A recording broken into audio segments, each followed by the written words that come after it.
बिस्मिल्लाहिर्रहमानिर्रहीम। मेरा नाम डॉक्टर मोहम्मद आसिफ इमाम है और मैं फैमिली फिजिशियन हूँ। सबसे पहले मंकी पॉक्स का केस अफ्रीका में रिपोर्ट हुआ, अफ्रीका के बंदरों में रिपोर्ट हुआ। इसी वजह से इसे मंकी पॉक्स का नाम दिया गया। फिर बंदर से मुख्तलिफ जानवरों में रिपोर्ट हुआ, फिर जानवरों से इंसानों में, और फिर एक इंसान से दूसरे इंसानों में रिपोर्ट होना शुरू हो गया। फिर उसके बाद अफ्रीका से दूसरे ममालिक में ये वायरस फैलना शुरू हो गया और इसी तरह अब पाकिस्तान में इसके 2 केसेस रिपोर्ट हो चुके हैं। मंकी पॉक्स की अलामात की तरफ आएँ तो इसमें जिस्म पे धब्बे बनना शुरू हो जाते हैं, दाने बनना शुरू हो जाते हैं, बुखार होना शुरू हो जाता है, जो जिस्म की गिल्टियाँ जिसे लिम्फ नोड्स कहते हैं उसकी सोजिश होना शुरू हो जाती है, सर में दर्द, जिस्म में दर्दें होना शुरू हो जाती हैं। अगर हम चिकन पॉक्स की जो धब्बे हैं, दाने हैं और मंकी पॉक्स के धब्बे दानों को देखें तो चिकन पॉक्स के धब्बे जो हैं वो मंकी पॉक्स के धब्बे दाने उनसे मुख्तलिफ होते हैं। मंकी पॉक्स के जो दाने हैं वो मुख्तलिफ साइज़ के नहीं होते, जिस तरह चिकन पॉक्स के दाने मुख्तलिफ साइज़ के होते हैं। मंकी पॉक्स के दाने थोड़े से हार्ड होते हैं और चिकन पॉक्स के दाने जो होते हैं वो नरम होते हैं।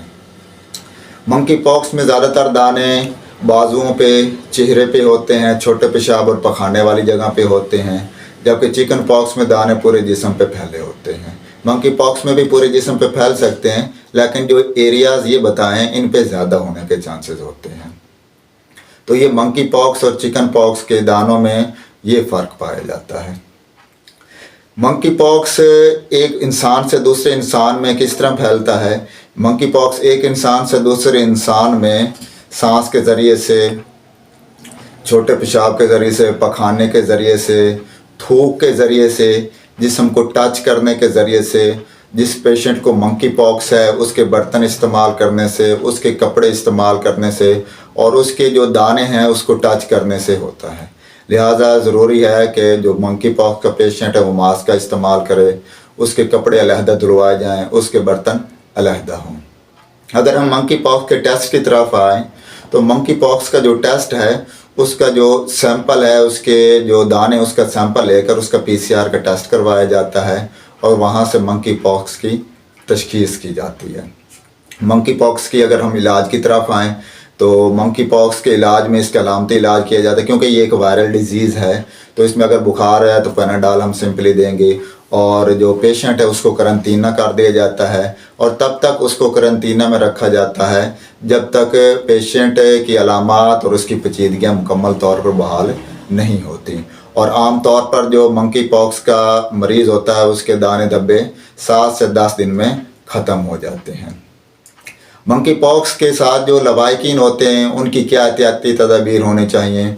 उसमें ये है कि वो मास्क का इस्तेमाल करें, मंकी पॉक्स के पेशेंट के बर्तन ना इस्तेमाल करें, मंकी पॉक्स के जो पेशेंट है उसके कपड़े अलहदा धुलवाएँ और जो मंकी पॉक्स के पेशेंट के साथ जो लवाहिकीन रह रहे हैं उनको जो है उसकी मॉनिटरिंग की जाए और 21 दिन तक मॉनिटरिंग की जाए कि आया कि उनमें मंकी पॉक्स की अलामात तो नहीं ज़ाहिर हो रही हैं। अगर उनमें मंकी पॉक्स की अलामात ज़ाहिर हो रही हैं तो उनके दोबारा उसकी वही प्रोटोकॉल हैं जो मंकी पॉक्स के पेशेंट के टेस्ट के और बाकी मैनेजमेंट के प्रोटोकॉल्स हैं, उनके वही प्रोटोकॉल्स फॉलो किए जाएंगे।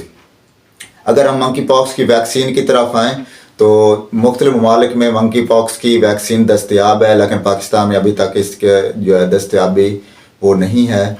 मंकी पॉक्स की वैक्सीन की 2 डोजेज़ लगाई जाती हैं 1-1 महीने के वक्फे से, और अगर पेशेंट के साथ एक्सपोज हुए 4 दिन के अंदर अंदर ये वैक्सीन लगाई जाए तो इसके बहुत ही मौसर असरात होते हैं। और लास्ट में मंकी पॉक्स की अगर हम पेचीदगियों की तरफ आएँ तो पेचीदगियाँ उन अफराद में ज़्यादा होने के चांसेस हैं जिनकी क़ुव्वत मुदाफ़अत कम होती है। उनमें नमूनिया है, दिमाग की सोजिश है, मंकी पॉक्स की वजह से उल्टियाँ मोशन है जिसकी वजह से डिहाइड्रेशन, पानी की कमी हो जाती है, और मंकी पॉक्स की वजह से जो दाने निकलते हैं उसकी वजह से पूरे जिस्म में इन्फेक्शन होने के चांसेस हैं जिसे सेप्टिसीमिया कहते हैं। लास्ट में मैं यही कहूँगा कि अपनी क़ुव्वत मुदाफ़अत बढ़ाएँ और अगर आप में मंकी पॉक्स के अलामात ज़ाहिर हो रही हैं तो अपने डॉक्टर को फ़ौरन चेक करवाएं, और अगर आप बैरून मुल्क से पाकिस्तान में आ रहे हैं तो मंकी पॉक्स की आप लाजमी स्क्रीनिंग करवाएं। अल्लाह ताला आपका हामी नासिर हो। अपना ख्याल रखिएगा। अल्लाह हाफिज़।